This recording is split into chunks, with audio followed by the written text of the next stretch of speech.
Hey guys, what is going on and welcome back to another video. Today we're going to be doing a week's guide into Bloodborne as a new player. And I have not played this game before, except when the game came out free for PlayStation Plus members, which was actually this last Thursday, so it hasn't even been a full week of me playing this game. But I just wanted to let you guys know, what I've learned so far, and I think it would help you guys out, or any new players out, who are heading into this game or trying to figure their way out into Bloodborne. So obviously you can see my character, he looks kind of cool and all, but that's been through pretty much a week of grinding this game, and it hasn't been every day for every hour. It's been a couple hours a day. Some days I haven't even played it, but I just want to show you guys around. So this is the main area of the game. It's your hub world. It's where you're safe. It's where you can upgrade your weapons, your character, all of that.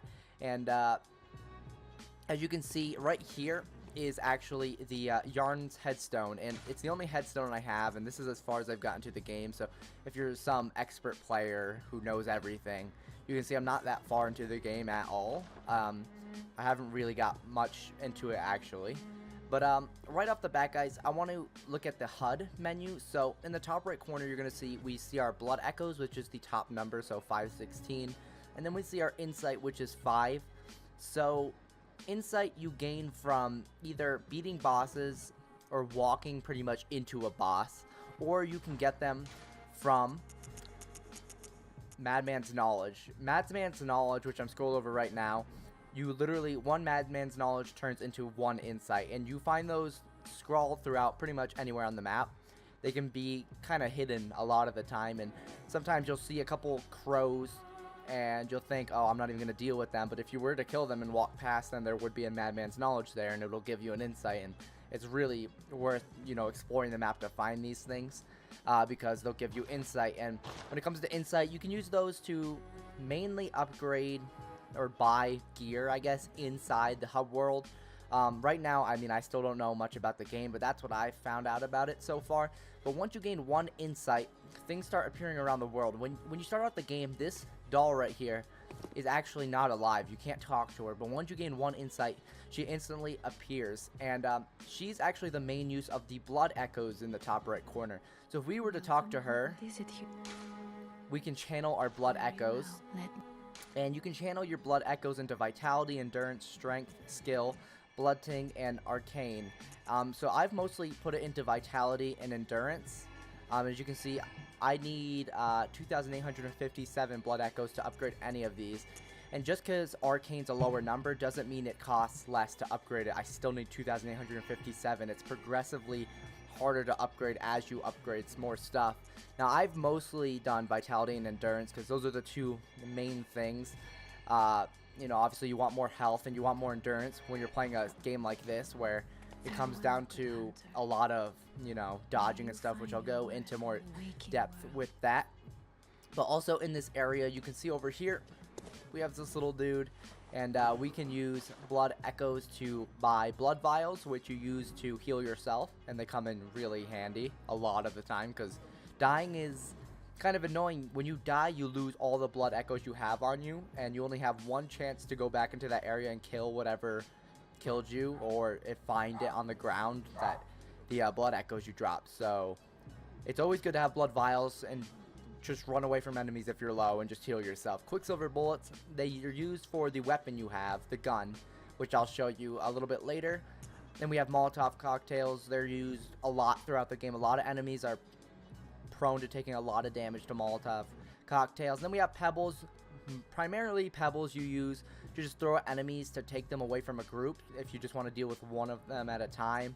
And that's mainly the stuff you can buy here. You can also sell stuff as well, but selling it is not anywhere close to the amount it takes to buy, so it's not always worth selling them unless you really want to grind for them, the blood echoes. And as we head up into this area, I haven't gone into this area a whole lot, but if you come through this doorway, you'll come here, and right here you see this. This is where you pretty much use your insight, and these guys don't pop up, I don't believe, until you have one insight as well. But here you can buy a few different things. So we have the pungent blood cocktail, small resonant bell. The small resonant bell you can ring, and actually your friends could join you in your world and help you out. If you're kind of new, that's always nice to do. And then here you can also buy certain things. Right here, this is Gasconge's cap, his garb, his gloves, his trousers. These are pretty much characters you've found or like bosses you've killed. You can kind of buy their stuff. And I believe this is one of the guys I beat, one of the bosses I did. And I could use my insight to buy some of his stuff. So I would need 3 right here for his garb. 1, 1, 1. So it would be 6 insight to get everything he has. And I could actually do that right now if I wanted to, but I haven't figured out if it's worth it yet because really I still don't know much about the game. And as we come in here, we have this old guy here. You can talk to him. He doesn't really do a whole lot. He'll let you in on a few things here and there. But here is the workshop. Now your weapon actually has a durability. So if I were to click on my weapon, you can see durability is 250. It's in the middle of this. I don't even know how to explain it. You could probably see it. It says durability 250 out of 250 because I had just actually upgraded my weapon. But as you kill enemies, it goes down, and as durability goes down, your attack damage actually goes down until you upgrade or repair your weapon. And I actually have my weapon upgraded, so you can see it says Hunter Axe plus 2 because I've upgraded it twice. And then obviously you have your gun here. I actually just found a wooden shield, don't know much about it. The torch, I've never found a use for it. So there's that. And then right here we have our memory altar, but this requires a certain tool, I believe, so I can't even use that. And then we head over here. There's really not much over here that goes on. There's a bunch of different ritual altars and stuff, but again, I don't know much about the game from that, so yeah. Now I'm going to hop into the world and show you guys some of the combat and how that will go down, so I will see you guys once we are there. Alright, so here we are. We're in Central Yarnum, one of the spawn points, I guess. Now, throughout the game, you'll find these things right here, and they'll allow you to return to the Hunter's Dream. Now, when you start at the game, it takes forever to find one of these from this spot. And if you guys don't know this spot yet, you'll become very accustomed to this because you'll be here for a while. So if you look at this ladder right here, actually where my head is on the screen, that doorway where my head is, that's actually where you'll come out. You'll come through this little area. It's kind of like a little tutorial. And then you'll end up activating this ladder, come up here, activate this right here, this lamp. And then you'll be able to return to the Hunter's Dream World. That gate normally won't be open, so we're totally going to disregard that. But before we even head into fighting, I want to show you guys a few things. So when it comes to this game, we have 2 weapons. You have your main hand weapon, the axe, and then there's a few different types of weapons. It's not just an axe, but my character, I've used this axe. It probably has a real name for it, the Hunter's Axe, actually, so that's perfect. Then you have your gun. Now, the gun is primarily used to stun enemies, and I'll show you kind of what that means in a quick second. But when it comes to your axe, you have your R1, which is kind of your quick attack, which you'll use quite a lot, and you can, spam that a few times, and it'll have like a little combo. And most of the time, a lot of the enemies, you'll be able to get like this little combo right here. If you just spam it, you'll get 3 swings. But if you click L1 on your controller, you'll turn it into a big axe. There's 2, every weapon has 2 variants to it. Now this one, if we do our quick attack, you can see it's a lot longer of an attack, but it will do a lot more damage. So if you click it twice, it does 1 swing and then a chop down. Now if we hold R2, it'll do our big attack. So it's like a double swing. You'll be able to hit enemies twice. So when you're facing enemies with shield, that's a really good one. If you just click R2 once, it'll do that. But let's put that back down. So I'll show you guys the first enemy. So when you come into this world, you'll realize right away that you can see there's a ton of enemies down there. And you're going to have to actually deal with most of those guys. So right off the bat, you're going to run into this guy. And what I recommend, if you click down the right thumbstick on your controller, it'll lock on an enemy. So we click it, it's unlocked. We click it again, it's locked. And what I would recommend you do when you first start out this game is learn to dodge enemies. You're going to be fighting the same enemies quite a bit often. So if you learn kind of their attacks, they become actually really simple to dodge. So if you click the circle button while you're locked on, you'll dodge an enemy. So say he's about to swing at me. Let's let him get a little bit closer.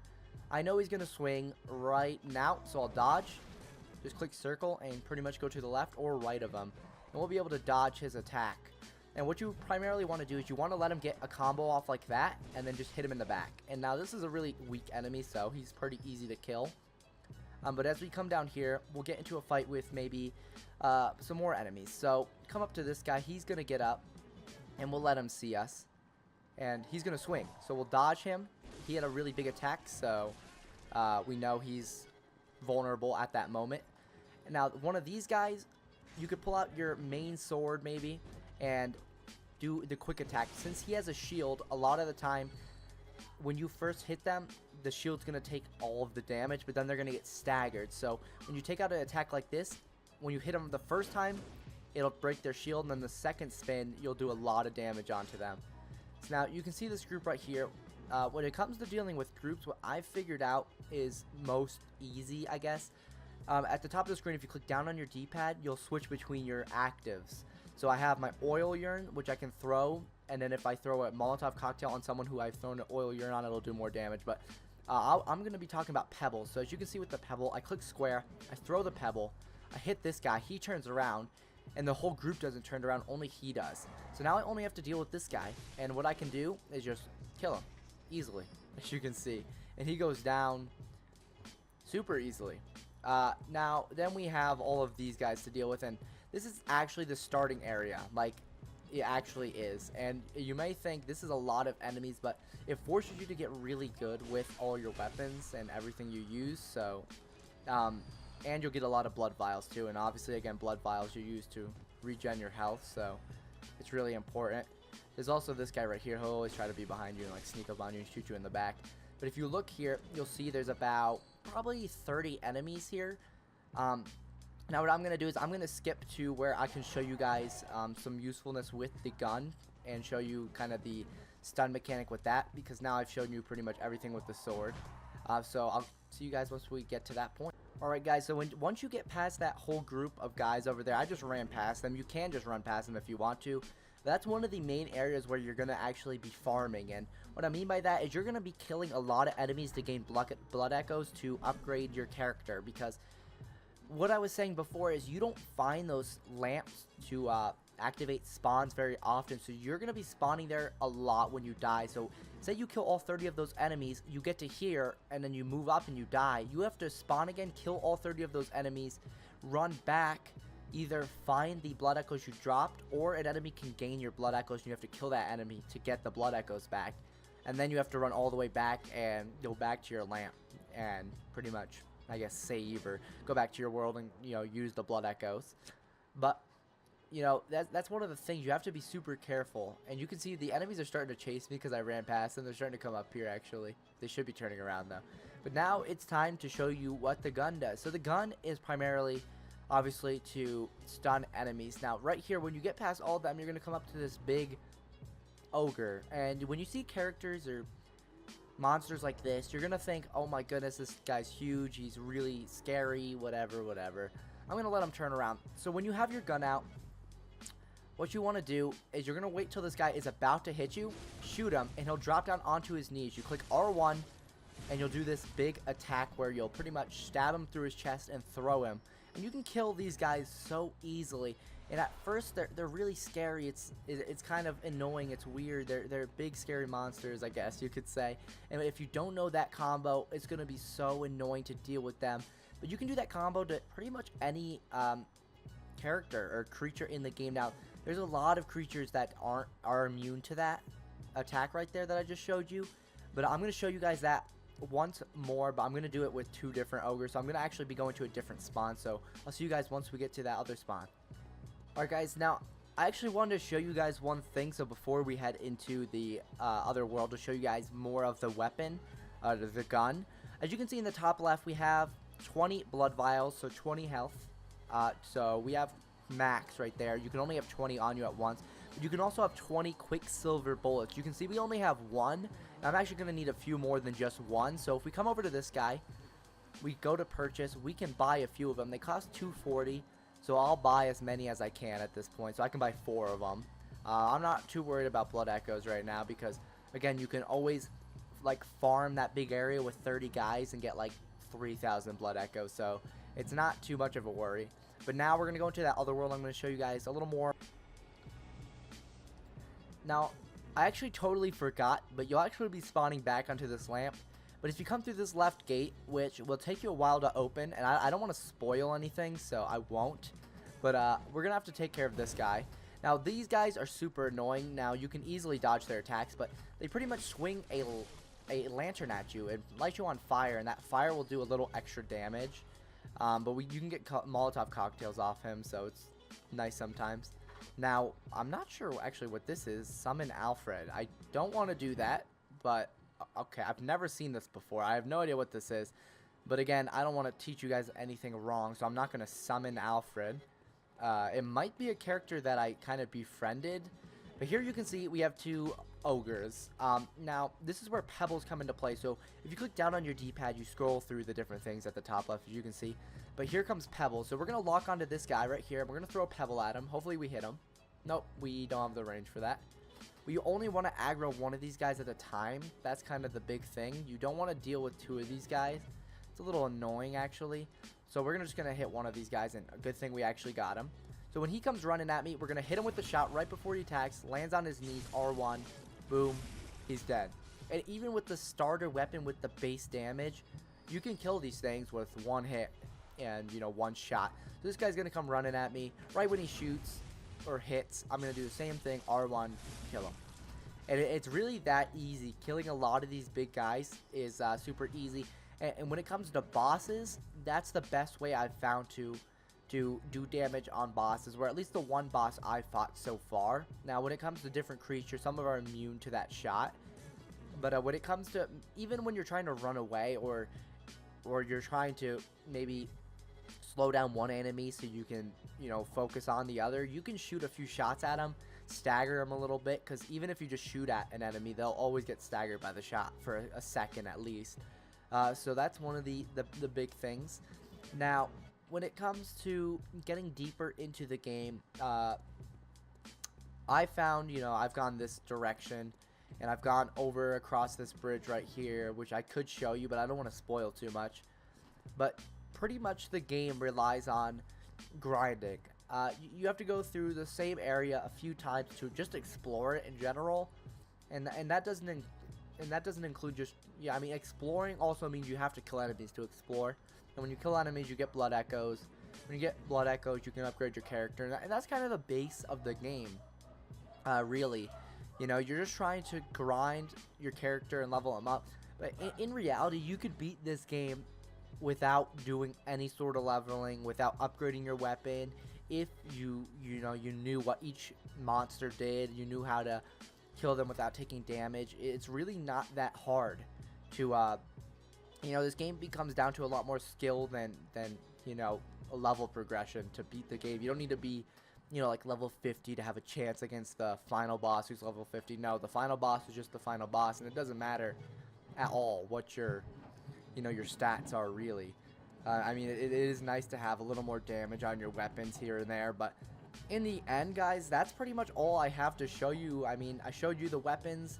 You know, mainly when you come up to, you know, a creature, it's just, you know, learning what that creature does. You might die a few times. It might get annoying, but just grinding the game, figuring out what a lot of the creatures do, because a lot of the time you're going to be grinding the same area, and if you can learn what each character does, or each, you know, creature, it'll come a lot easier, because you're going to be running into them a lot. And, you know, I've gotten to a new area now where there's some new creatures, and I've spent a good, you know, 10 minutes just kind of walking around, figuring out what these characters do so I can kill them easily. Because when you start grinding the game and you start, you know, playing and playing and playing and playing, you know, in order to, you know, level up or gain more experience, I guess, or in blood echoes, you know, you want to do it as quickly as possible. And when you get in some of the higher level areas, you get more blood echoes for killing enemies, so you want to learn how to kill them as quickly as possible, because, you know, fighting the same, you know, little enemy, you know, for like 2 minutes is kind of annoying. You want to kill them just quick. But in the end, guys, that's kind of all I have to show you. Again, I'm just a noob. I don't know too much about the game, but, you know, when it comes down to it, it's kind of a grindy game, but it's really fun. Exploration is super fun. you'll find hidden things all over the place, and in the end the combat's really fun as well, and it forces you to actually think, and that's what I really like about this game. You know, I wasn't sure if I'd like this game. I always sucked at Bloodborne. I mean, Dark Souls, not Bloodborne. I mean, I suck at this game too, but that's besides the point. But you know, it forces you to think, and if you're willing to put in the effort, you know, train yourself to each enemy and how to do, you know, the attacks you come accustomed to, you know, the game becomes a lot more simple, and it just becomes a lot more fun. But you know, again, that's going to be the end of it, guys. Hopefully you did enjoy the video. That's all I really have to show you. I don't know much more about it. I don't even know what this thing is, which I probably should. But yeah, that's going to do it for today's video. Hopefully you guys did enjoy. Hopefully I could teach you guys a few things. And I'll see you guys all in the next one.